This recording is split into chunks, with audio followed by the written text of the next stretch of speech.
Hi, this is Dr. McLaughlin again. Dr. Bo is good. I'd like to go over the neck again. I'm working down. We just did the atlas. Now we're doing the neck. And you see how the neck is curved? You see how that neck has a curve in it? Do you think that spine there can turn? Do you look at the way those bones are made in the back there? Do you think we can use this to turn our head? You notice it's not turning. You see that? It wants to turn up here because you have a pin. Your axis has a pin right there, and the atlas spins on that pin, and your head sort of sits right in the top of with these condyles.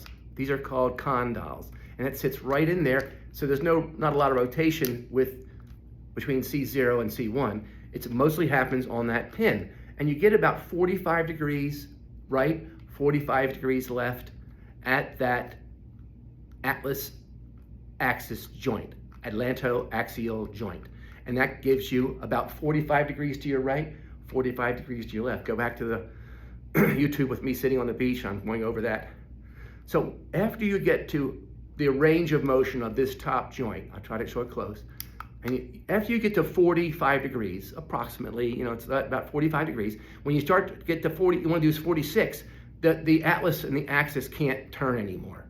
So in order to use the next vertebrae down, C3, and look at the joint. This is very interesting.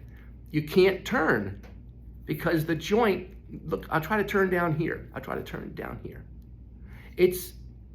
See how the way the joint is overlapped? See that angle there?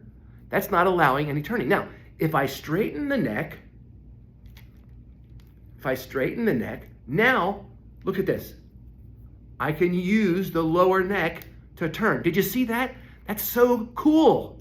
When it's curved forward, that's called lordosis, you can't really turn C4 and C5 and C3, so forth. All the turning would be up here to 45 degrees right, 45 degrees left. Now, if we straighten the neck,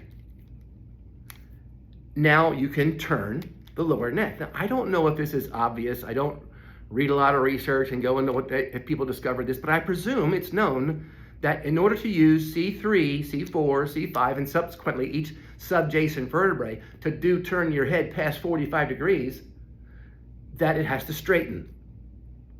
Now, if the atlas, let's say it's locked from being pulled out as a baby or being damaged, you fall off your swings when you're a kid, and people come in all the time with me, and I see the upper is jammed over to the side, and the atlas can't turn. So their necks are subsequently straight because they've had to use their lower neck to turn their head most of their life. And that's why this is worn out, because everybody seems to come in these days with C5 worn out.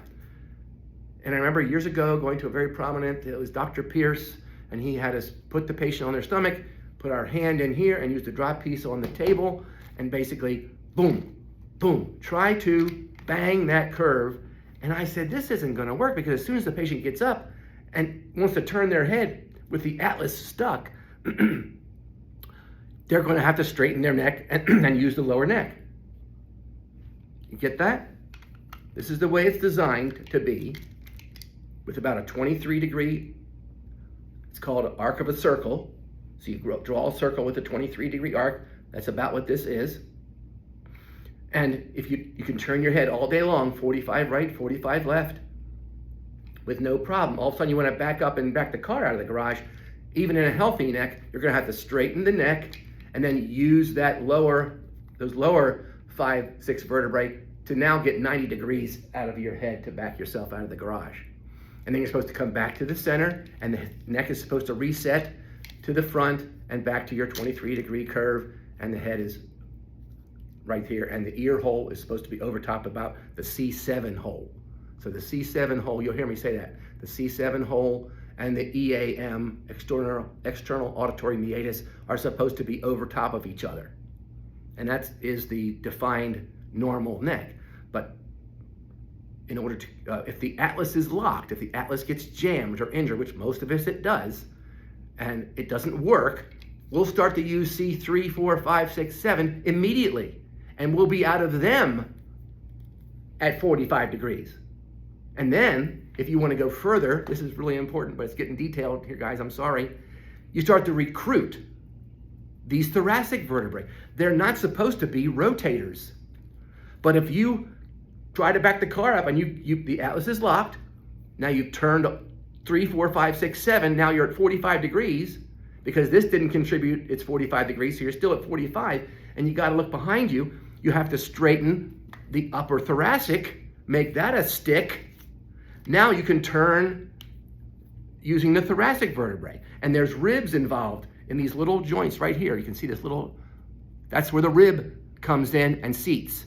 And its little curved part seats right in there. But if you start recruiting, and that's where you see Dr. Max doing that wonderful adjustment he does when he pushes down on that shoulder, that's what he's doing. He's not adjusting the shoulder, he's adjusting the actual thoracic spine, putting that vertebrae back in place. And I want to go over another thing, but I want to split it to another video. So we'll stop here and I'll pick it up. Thank you. Like and subscribe. Thank you.